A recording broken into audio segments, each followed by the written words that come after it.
Hello viewers, কেমন আছেন সবাই? সবাইকে স্বাগত জানাচ্ছি মিতুস কিচেনে। আর আজকে আমি আপনাদের সাথে শেয়ার করব সমচার পুরের রেসিপি। আর আমার চ্যানেলে কিন্তু সমচার পেস্ট্রি শিটের রেসিপিটা দেওয়াই আছে, চাইলে দেখে আসতে পারেন। আমি লিংক ডেসক্রিপশনে দিয়ে দিব। আর আজকে আমি দেখাবো কিভাবে পারফেক্ট সমচার পুরটা বানাবেন।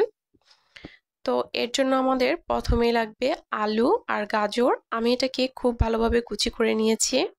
আর নিয়েছি পেঁয়াজ কুচি, মরিচ কুচি আর ধনিয়া পাতা কুচি। আর আমি এখানে চিকেনটাও দিব। আপনারা চাইলে চিকেনটা স্কিপ করতে পারেন, কিন্তু আলু আর গাজরটা দেওয়ার চেষ্টা করবেন। আমি এখানে চিকেনটাকে অনেক ছোট ছোট পিস করে কেটে নিয়েছি।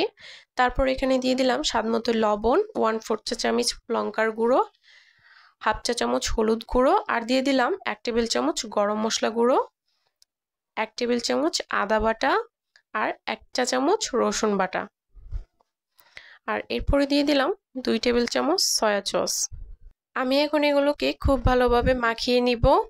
আর আপনাদের হাতের কাছে যদি সয়া সসটা না থাকে সেই ক্ষেত্রে আপনারা সেটা স্কিপ করতে পারেন।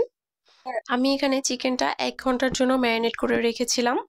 আর 1 ঘন্টা পর আমি এখন এটাকে ভেজে নিব। এর জন্য আমি দিয়ে দিলাম সাদা তেল।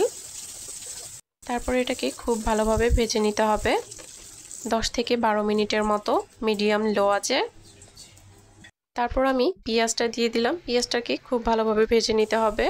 পেঁয়াজটা হালকা বাদামি করে ভাজা হয়ে গেলে আমি এখানে দিয়ে দিব আলু আর গাজর, আর সাথে মরিচ কুচিটাও দিয়ে দিব। তারপর একে একে মশলাগুলো দিয়ে দিব। প্রথমে দিয়ে দিলাম লবণ। লবণটা দিয়ে আমি একটু নাড়াচাড়া করে নিয়েছি। তারপর এখানে দিয়ে দিব 1/2 চা চামচ হলুদ গুঁড়ো, 1 চা চামচ লঙ্কার গুঁড়ো, 1/2 চা চামচ রসুন বাটা, 1 চা চামচ আদা বাটা। আর তারপর আমি এটাকে 5 মিনিটের মতো ভেজে নিয়েছি মিডিয়াম আঁচে।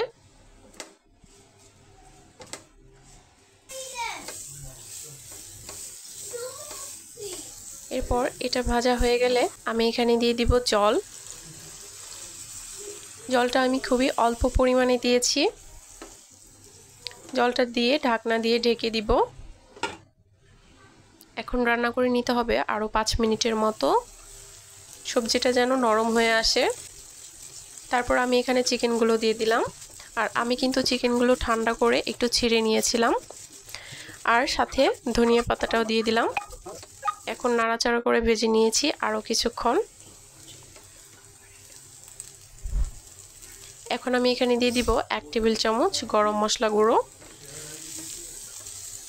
গরম মশলাটা দিয়ে আরও 5 মিনিট আমি এটাকে খুব ভালোভাবে ভেজে নিয়েছি। আর এখন কিন্তু আমার এটা কমপ্লিট। আমি এটাকে নামিয়ে নিয়েছি।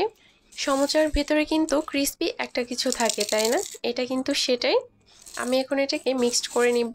আর এগুলো আমি বানিয়েছি সমোচার পেস্ট্রি শিট থেকে যে বাড়তি অংশটা আমার বের হয়েছিল সেগুলোকেই আমি ছোট ছোট পিস করে ভেজে নিয়েছি। আর দেখেন আমি একসাথে মিক্সড করে নিয়েছি। এখন কিন্তু একেবারেই রেডি।